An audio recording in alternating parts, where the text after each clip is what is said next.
Welcome back to Fantasy Football Today. I'm Jamie, that's Dave, that's Heath. One practice note for you. The Washington football team is on the practice field, and some differing reports exactly what's happening in terms of some of their stars. But according to Ben Standig of The Athletic, Antonio Gibson and Terry McLaurin are participating in position drills, not necessarily team drills. Gibson dealing with the shin injury, McLaurin dealing with the hamstring injury, but Ricky Seals-Jones also dealing with position drills. So we hope to get those guys full practice reports, but it sounds like they're going to be listed as limited. But it sounds like they're heading in the right direction. McLaurin, Gibson, and Seals-Jones all did not practice on Wednesday, so just keep that in mind when it comes to Gibson, certainly when it's relation to J.D. McKissick and maybe Jared Patterson as well. Let's get to the starts and sits for week number 7. The start of the week is Matt Ryan, heading into a good matchup against the Dolphins. Now they are getting healthy. Seems like they're going to have Xavier Howard and Byron Jones back. But the Dolphins on the season have allowed 25 fantasy points per game to opposing quarterbacks. Ryan in his last 4 averaging 25 fantasy points per game. He gets Calvin Ridley back, Russell Gage back as well. Finally got Kyle Pitts going in London, so hopefully it translates to a strong performance this week. And as we know, 6 teams on a bye. Some big-time quarterbacks are missing. No Josh Allen, no Dak Prescott, no Justin Herbert, no Kirk Cousins, no Ben Roethlisberger or Trevor Lawrence as well. But Matt Ryan, as you see, we like him as a top 8 quarterback. Sportsline as a top 12 quarterback.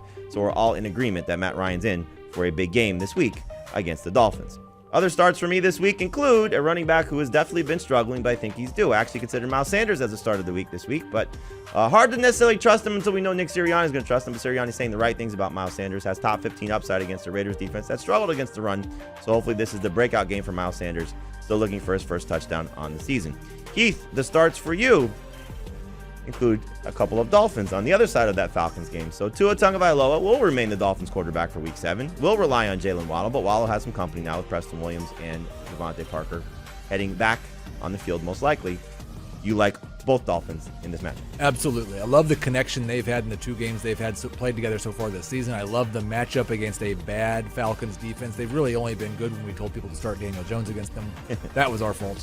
And I just love the fact that he looked so much more aggressive as a passer against Jacksonville. This Falcons secondary, very similar to that. He's a top 10 quarterback for me this week. All right, so hopefully Tua delivers again, helping to replace some of those star quarterbacks that are missing this week. Dave, the starts for you include a quarterback that we might have a little bit of a disagreement on, and that's Joe Burrow. So you like Burrow taking on the Ravens this week? I do. He's had at least 270 passing yards in each of his last 3. That includes 2 games where he threw 32 or fewer pass attempts. He's had multiple touchdowns in every single game this year, but here's my favorite stat on Joe Burrow and why I'm really locked in on him this week. The Ravens have played the 4th highest rate of man coverage this year. It's just what they do.